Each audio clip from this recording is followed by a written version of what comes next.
అబ్బబ్బబ్బబ్బబ్బా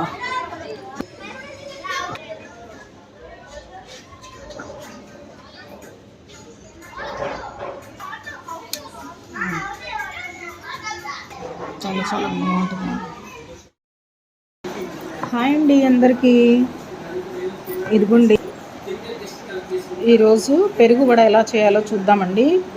దానికోసం సన్నగా తరిగిన ఒక పెద్ద ఆనియను, కొత్తిమీర కొంచెంగా తరిగి, ఇదిగోండి పెరుగు చక్కగా చిలికి సరిపడా సాల్ట్ వేసుకోవాలండి.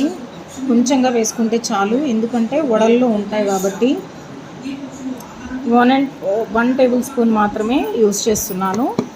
ఇప్పుడు ఇందులో చక్కగా చిలికి పెట్టుకోవాలండి. పెరుగు చిక్కగా చిలకాలి. చిక్కగా చిలికి మనం ఈ ఆనియన్స్, కొత్తిమీర ఇందులో వేస్తున్నామండి. ఇప్పుడు ఇందులో మనం పోపు వేసుకోవాలండి.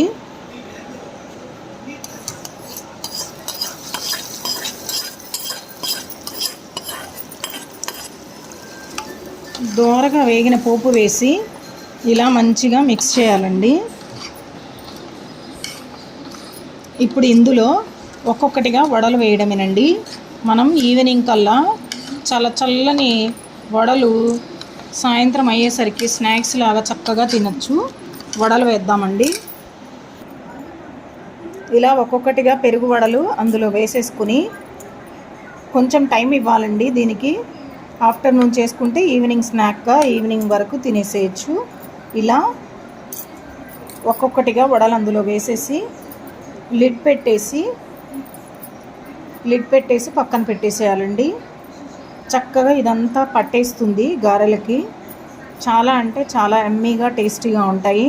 మీరు కూడా మీ ఇంట్లో పెరుగు వడలు ప్రిపేర్ చేసుకోండి, ఎంజాయ్ చేయండి. నా ఛానల్ని సబ్స్క్రైబ్ చేసుకోండి, ఈ రెసిపీని ట్రై చేయండి. Thank you so much.